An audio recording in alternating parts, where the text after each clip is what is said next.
Well, good evening, everybody. My name is Sarah. I'm the Real Simple Mama. You are at my desk. This is not a real chicken. This is a paper chicken. And we are going to talk about 8 different diseases or pests that your chickens might get, what it might look like, and what are some things that you can do to help.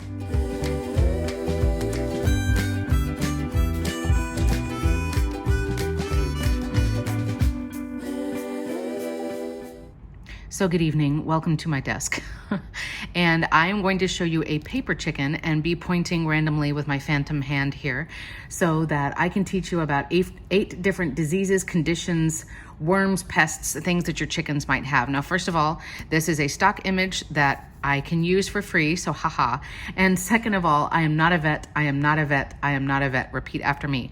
This is a video where I'm going to explain some diseases, conditions, pests, things like that. Some have been on my channel before. I've talked about them. They have their own video or I have experience with them. Others, we have the paper chicken in front of me because I'm going to show you in concept what this could look like, what this condition or disease could look like. But obviously I don't have a bird that I can show you. But remember, I am not a vet.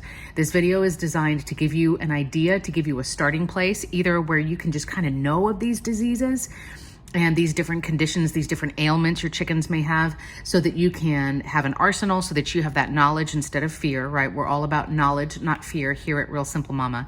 Or if you end up finding this video because you think you might be dealing with one of these things, then hopefully I can give you some ideas, but I am not a vet. This is not a substitute for you taking your chicken in or for you being proactive and doing your own research. Okay, now all the disclaimers are out of the way. So I have these divided into 8 different things. I will put how they're spelled down here at the bottom as well as in the video description because I don't gatekeep and I'm here to help. You are welcome to contact me with my email address, which is in the video description. But again, remember, I'm not a vet. So I guess I'm better than nothing. But of course, this is no substitute for medical advice. So here we go. The first disease that we're going to talk about is a disease that I've talked about many times in the comments of my videos, but I've never done a video on it, so I'm putting it first. And it's called coccidiosis, or cocci for short. This is what it looks like down on the bottom. Unfortunately, with all respiratory illnesses that chickens can get, a respiratory illness can be fatal and it can spread through your flock very, very quickly. And there's a couple reasons why. And this is a general note as I move my camera, so give me a second. And as a general note, because chickens are prey animals, right? They will hide illness, injury, pain. They will hide those things from their flock mates because they don't want to get kicked out of the flock. If I think you're a liability, or to be blunt, if you smell like blood, or if you're limping, or if you are obviously diseased and you're not going to live very long, I know that a predator can sense that. They can smell you and they're going to be coming after all of us. So get away from me. So in a disease like coccidiosis, like cocci, which is what I'll call it from now on, you have to be really watching your chickens. And the most important thing is for you to know these different symptoms and for you to be out there checking on your flock as often as you can. Hopefully every day or two, you're out there checking with your chickens. All right, so now we're gonna get into the nitty gritty. With coccidiosis, oftentimes the first symptom that you'll see is blood in a chicken's poop. Now I did this video that's linked up here a long time ago. And people rightfully commented in the video like, whoa, hey, you talk about all of these harmless reasons why you might find blood in chicken droppings, but you didn't talk about cocci. And you're right, I should have mentioned it. What you're gonna have to find is there's 2 ways that you can kind of start narrowing down, is my chicken down with cocci? Do they have coccidiosis? The first is that you'll see blood in the droppings, not just in the morning, like I talked about in another video, when they're shedding the intestinal lining. Maybe your chickens are stressed because you just got them, or they just moved, or they were in a bullying fight or something like that. If it's cocci, you'll start seeing blood in the droppings, not just in the morning, not just once a day, but it'll start being frequent. And I know it sounds crazy, but you guys know I have multiple videos here on my channel where I talk about chicken poop and all the things that you can learn from it, as gross as it may sound. Okay. Also, let's be real. You're looking up chicken videos on YouTube, so you care at least a little bit, right? The next thing is you need to watch your chicken to be like, again, is this blood in the stool? Is it just a random like fluke kind of thing? Or is this something more serious like cocci? You need to be watching, and I talk about this in other videos. Is your chicken doing normal chicken things? Is their comb and wattles nice and bright? And if you're not sure, is this what my chicken's comb should look like, wattles? Look up the adult chicken of that breed. For example, if I have a Wyandotte, I could look up adult silver-laced Wyandotte and look up Google Images, and then you can get an idea for how bright red they should be or what their coloring should be so that you know what a normal healthy bird looks like. So their coloring should be nice and bright. They should be up and not just down and fluffed up like they're a grumpy little sparrow, right? They should be up and doing chicken things. I'm eating, I'm drinking, I'm fluffing, I'm preening, I'm dust bathing, I'm digging around in the dirt, I'm doing chicken stuff. If a chicken has cocci, what I recommend that you do, and again, I'm not a vet, but what I recommend that you do is you look for, there is a prescription, no, it's not a prescription, excuse me. It used to not be a prescription. It's a medication called Corrid, C-O-R-R-I-D, and I'll always spell these things down below. You need to treat your whole flock because again, if you see the symptoms in chicken A, chances are chickens B, C, D have it. They're just not showing the symptoms yet. Any kind of respiratory illness, and we'll talk more about this in a little bit, will spread through your flock like wildfire. And again, chickens don't want to show you, I need to stay home from school, Mom. They don't want to act like they're sick or like they're injured because sometimes the rest of your flock will turn on them and attack them. I've helped some of you with that before. So chickens will hide any of those symptoms. The other thing that you can do is you can get droppings tested at the vet, or you can take your chicken into the vet. Again, I am not a vet. I know sometimes we can't afford to drop $300 on a bird. I understand, but that would be ideal because again, I'm not a vet. Okay, so that's cocci.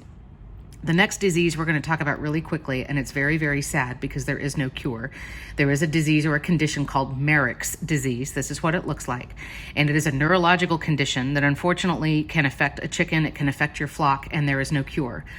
Because it is a neurological condition, it will affect your chicken as far as them being able to move, them being able to stand. It usually hits your chicken on one side of the body. So if you think like a one-sided paralysis, maybe one leg doesn't want to get underneath them so that they can stand up. I would look more into if there are preventative measures that you can do for Marek's, if you so choose. Some of this is going to depend. Do you just have a little backyard flock that are like your pets and they're fun and they give you eggs? Because that's what I have. Or are these chickens my livelihood? I want to be a breeder. I want to sell them. I want them to make me a lot of money. You might want to look into, is there a vaccination that I can give preventatively to prevent Marek's?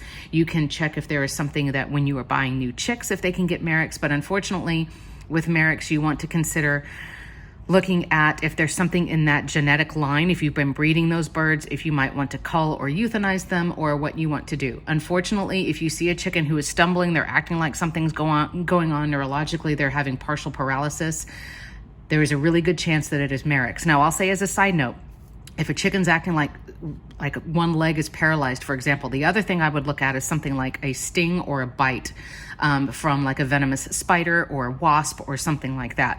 But normally if you see, like I said, one-sided paralysis in a chicken, unfortunately it is Marek's, which to my knowledge does not have a cure. And unfortunately you need to look at what the best options would be, the best humane options, if you will, for the rest of your flock. Next up, we're going to talk general URI. And by URI, I mean upper respiratory infection. This is like for us, it's any one of like 300 different kinds of common colds, right? The reason I bring it up with chickens is because there's a lot of things that you can do that are low risk, but it's best to be proactive with URI type stuff. This is literally your chicken having a runny nose, they're sneezing, things like that. Because like I said, number one, chickens are hard to treat with things like this because they will hide their symptoms. Okay, they will try to run from you, they will try to mask it, they will try to pretend they're okay when they're really not. And the other thing is that any kind of respiratory illness, your chickens are very sensitive to respiratory things. On a side note, if you use diatomaceous earth or poultry dust, or you have pine bedding, anything that has any kind of dust, right, or powder that gets into the air, your chickens are very sensitive to that too. So it's not just like the common cold type stuff like germs that affect the respiratory system, but it's all kinds of, dusts and powders and irritants like that as well that are your chickens are sensitive to. So when you have a URI, the good news is that you can treat everybody, and there are a lot of I don't want to say homeopathic because that usually it can have a negative connotation for some people, but I like finding things that are low or no risk. So some of the things that you can do if you think that your chickens have a URI, again, they can have a runny beak. I know it sounds crazy, but it's possible. They can be sneezy. Chickens don't really have a cough per se, as I get my elbow out of the shot. Chickens don't really have a cough per se, but if you feel, again, they're a little under the weather, they're kind of fluffed up, they're a little pale on their comb and their wattles, maybe your chickens aren't laying as much as before, like you can tell it's not like an emergency, but they feel under the weather. A couple of things that you can do, it's like an oil and it's called Vet RX. Oh, by the way, I'm not paid by any company to say any of these things. These are the things that I actually have in my chicken medical kit. So I'm not making any money on this video by selling you junk.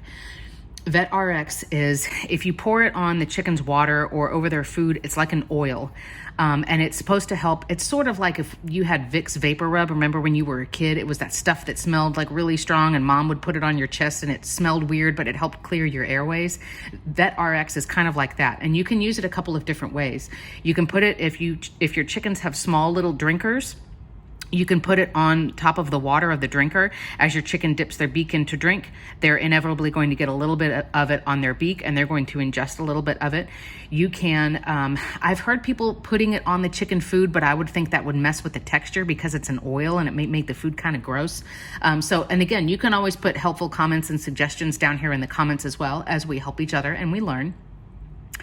But it's possible that you could put it in their food. I've never tried that. The other thing that you could do is you could actually use it sort of like that Vapor Rub and rub it on your chicken's beak. Some people have had good luck putting it under the chicken's wings, just places where, when your chicken tucks their head in, where maybe they're going to breathe at and that's going to help clear them up. You can also use raw garlic in the chicken's water or in their food. Yes, raw garlic. You don't have to crush it or anything like that. Just get it to where you're getting the oil and the residue on your fingers. That's good. Give it to your birds. You can also use something like oil of oregano. People have had good luck with. Of course, you can also, no matter what's going on with your chickens, you can occasionally give them things in their water, like raw garlic every once in a while, raw apple cider vinegar, the kind that has the chunky, it's called the mother in the bottom of the bottle. Or there are also chicken electrolytes, which I like to give out in the summer. The brand that I use is called Rooster Booster, but there's lots of them. It smells like vitamin C supplement. So there are all of those things that you can do. Of course, with a general URI, you want to kind of keep an eye on everybody, right? Because by the time a chicken doesn't feel good, it probably means that something is getting fairly serious. And then you may want to look into some of the other things that might be going on. The next few things that we're going to talk about, I'm going to go through pretty quickly because I have other videos. That specifically talk about these conditions. None of this is life-threatening, but again, it really helps if you can be out and just kind of be with your birds on a regular basis so that you kind of see if somebody doesn't feel good, if somebody's picking on somebody, right? All those chickeny things. The other thing you can do, and I have a video here, is you can do a medical check on your birds, which is sort of like they come in for their physical, for their checkup. I like to do it, like I say in that video, at night, and I just have a super awesome headlamp that makes me look really cool. I'm the envy of my neighbors. But that way, when your chickens are sleepy, they're a lot more passive, and it's easier for you to check for all those things. The first one is called bumblefoot. Bumblefoot will happen down on your chicken's feet. All birds can get it. Ducks can get it with their webbed feet. Different kinds of birds can get it. It happens on the pad of your chicken's foot. Sometimes it'll happen on a toe joint like this, but usually it happens like where the palm of our hand is. It happens in there. And a bumblefoot is a staph infection. So your chickens are out, let's be honest, they're out in the dirt with rocks and bugs and mud and poop and all kinds of things on the ground. And they're scratching around and they're chill and they do have very thick, tough, durable skin, but sometimes they'll get even just a micro abrasion, a tiny little cut. We're not talking like they're limping and they're bleeding all over the place, but just something that's big enough to let germs get in. And bumblefoot is a staph infection. Now, I have a really good video here. I've helped, probably a couple of hundred people with fixing the bumblefoot without having to cut into your chicken and do a minor surgery. There are topical things and other things you can do, almost kind of like treating a wart on your hand or on your foot. There are things that you can do that are non-invasive, meaning we're not going to cut in and now you have to worry about keeping a wound clean and keeping the incision clear and all of that stuff. Again, with a bird that walks around in dirt. So I would look into bumblefoot. Chickens will have bumblefoot on a regular basis. It's just something that happens, but every once in a while, one will get serious enough that you want to treat it. So that's bumblefoot, which again is a staph infection. And I'm going to kind of throw three things in here together: poultry lice, mites, and stick-tight fleas. They're not really parasites, right? They're bugs, they're pests that live on the outside of your chicken. Stick-tight fleas are little jerk faces. I feel strongly against these guys. They're terrible. And they are called stick tight fleas because they stick tight to your bird. They are not like crawling around and they fall off really easily. Stick tight fleas you will usually see on the flesh on your chicken's face. So right around the eye, sometimes on the wattles, but I usually see them up along the comb and around the chicken's eye. And these are literally little fleas, little bugs. You can see them with the naked eye. There are different ways to treat them. You can pick them off with tweezers. You can give your chicken a very gentle bath. You can brush them off gently with a dry toothbrush. In things like the three things that I said together, the poultry lice, the mites, and the stick-tight fleas, you can use diatomaceous earth. I did a video here where I talk about the good and the bad and the real of DE. I think it can be great for some things. It's not perfect, and in my opinion, it's not risk-free. The same goes for poultry dust. These things either hit the little pests and they suffocate them, or they slice them up because of what the stuff is made out of. So you will have to look. The other thing you can do with stick-tight fleas is to suffocate them. You can also coat your chicken's comb and wattles very carefully using a Q-tip with something that's a barrier cream, like Vaseline. Or, I mean, I say petroleum jelly, but obviously that sounds a little dangerous. The point is that you want to coat them in a barrier cream, and it's a barrier cream because it doesn't breathe, it doesn't let air through. Well, if you cover the stick-tight fleas with a blanket of that, they're all going to suffocate. So stick-tight fleas are a pain. Poultry lice and mites, you will see them more around. This sounds kind of gross. It's the same thing for us checking for ticks. You wouldn't see a tick out on the middle of your arm like that, right? You'd see it in the crease of your fingers, like in your armpits, in your arm, in between your toes, in those like little crevices. So for chickens, lice and mites will often happen under the wing or around the vent. And the vent, or the cloaca as it's called here, is the hole where everything goes in and out on your chicken, if you know what I mean. And that flesh around there, it stays moist and it stays warm. A lot of those pests will be there. Here's what you do.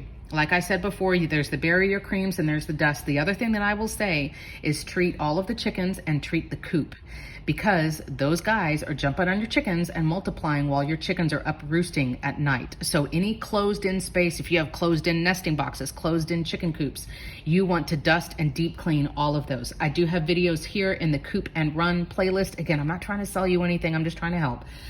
So hopefully that will give you some ideas on how to take care of those little creeps. Before I go on to the last three things, I was going to say that most of these conditions or diseases or pests are things that will not hurt humans. Now, if we were talking about jumping back to bumblefoot, unfortunately, because I'm not the brightest crayon in the box, I was not wearing gloves, latex gloves, when I did the bumblefoot videos. Yes, you should wear latex gloves because, again, any microabrasion you have on your hands, you can give yourself staph infection. But poultry lice and mites, not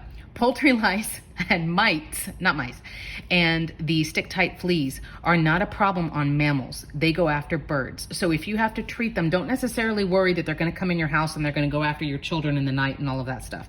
Keep bird netting if you can. Keep your chickens away from wild birds if possible, because these diseases, conditions, pests, worms that we're going to talk about in a second, they can jump really quickly from bird species to bird species.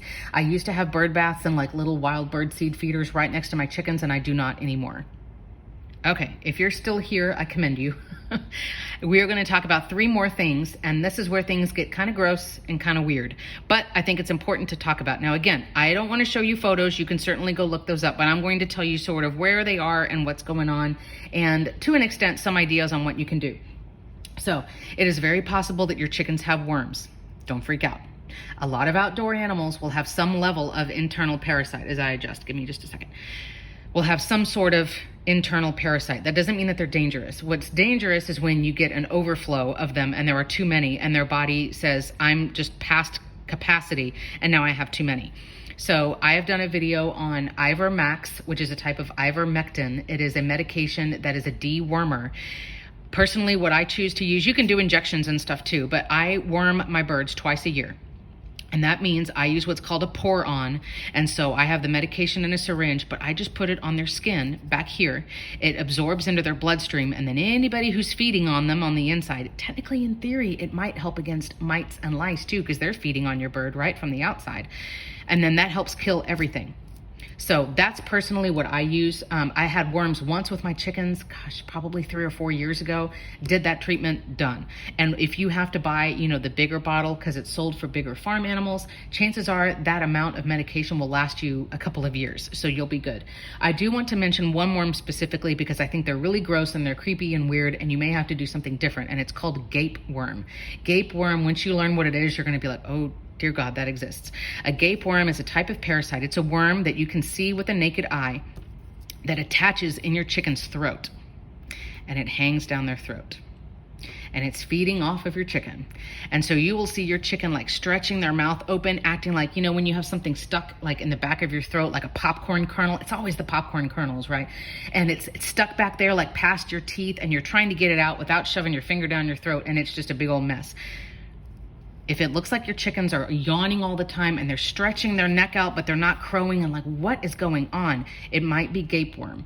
I have never dealt with gape worm, but I think they're really weird and really gross and they freak me out. In my experience and the research that I did before this video, unfortunately, the ivermectin that I mentioned earlier may not necessarily get the gape worm. You may have to get a separate medication. And for that, unfortunately, because I'm not a vet, I can't help you. I don't know what to do. If you've had experience with gape worm, it's really, really gross, but it is treatable. Will you put down in the comments below what has worked for you? You can see them if you force open your chicken's beak. Do it carefully. You don't want to hurt your chicken, but you should be able to see them if you have like a little flashlight or something like that looking at your chicken. So that's gape worm. We're going to talk about 2 more that, again, switching hands here, so forgive me for the shadow, that are, again, they're a little bit gross. They're a little bit weird, but you guys have mentioned them in the comments before, and you're right. We do need to talk about them. So thank you to those of you who have been educating in the comments. You guys are amazing. The first is vent gleat. And this is really gross, but it's fairly harmless. Vent gleat is when you've got a hen, and I believe it only happens in hens. I've never heard of it happening with a rooster. It's basically a yeast infection. So the hen has like this nasty, like runny poop discharge that's coming out of her vent or her cloaca. Usually, it's like clogging her up right here. It's down in her feathers right here. It stinks. It's gross. It's called vent gleat, which again is basically a yeast infection, just like bumblefoot is basically a staph infection. So with vent gleat, the 2 things is that you want to try to give them something that's going to help get rid of that yeast infection. And number 2, obviously you need to clean your bird. Yes, I have a video here on my channel on how to clean a chicken's backside. If you've got those big girls that have like the bigger, fluffier bottoms and they mess themselves sometimes, or if you have vent gleat. Vent gleat, a lot of what you can do for them, you don't have to buy a prescription. There are certainly over-the-counter things you can feed your chicken, like raw Greek yogurt, different things like that with probiotics that can help get that out of their system. To my knowledge, vent gleat is not contagious, and it's not something that's fatal or dangerous, unless, of course, you're just neglecting your birds anyway. So vent gleat, again, it's not just dried poop there. It's like a discharge. It's usually white or yellow. It's really stinky. It's just really gross. So clean her up and get her some probiotics. The last thing is a really sad, really gross condition that I want you to be aware of, and this is one of the main reasons I did this video. It's called fly strike, and it's absolutely terrible, and I hope that it motivates you, again, to just kind of be aware of what's going on. Fly strike is when there are regular flies, horse flies, house flies, things like that, not mosquitoes, but they are attracted to a chicken's backside.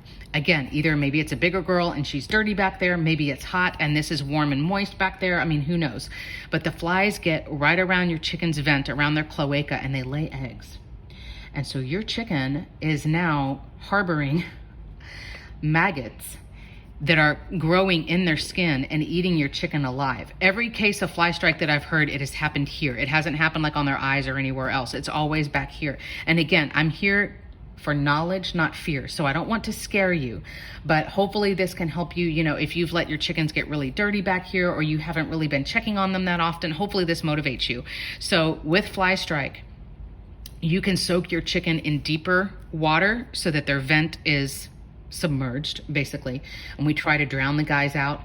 You can also get sterile tweezers and clean your hen back there, or clean your chicken the best that you can and pick them out with tweezers, and then keep cleaning your chicken. I'll say here as a side note, I do have videos as well if your chicken ever gets an injury, if they get attacked, if they're bloody, if they have like a wound, you can use diluted hydrogen peroxide on your chicken, like a 50-50 with water. Raw, like just plain pure hydrogen peroxide, like what we would put on a cut or a scrape, is too strong for them and it'll give them a chemical burn. There is also a product that I adore. It's called Vetericin. You can get it like on Amazon, and I'll list these things down below. It's not expensive. It's a spray, and you can spray it on any kind of wound. It can go straight on. You don't have to dilute it or mix it. You let it air dry, and then it does the same as hydrogen peroxide, and it will clean a wound. So fly strike is something that can eventually weaken your chicken, and it can be fatal if you don't notice it early enough. So that's why I mention it here. And I know there have been at least one or two great, amazing people on the comments here in the past who have put in their experience and what they did, and, you know, just a plea for everybody else to be mindful. So that is our 8 conditions, diseases, ailments, just nasty, gross, weird things that can happen with your chickens. I am always here. Again, remember, I'm not a vet, but I will help you the best that I can. I have an amazing community here of people who are always helping and learning and asking questions and offering suggestions, and you guys are wonderful. Finally, I'll say one more time, I am not a vet. Say it with me. So I will do the best that I can. Sometimes the best that I can is to say, I'm so sorry, I'm here for you. I know this has been a long video, but I hope you learned a thing or two along the way, and thanks so much for watching.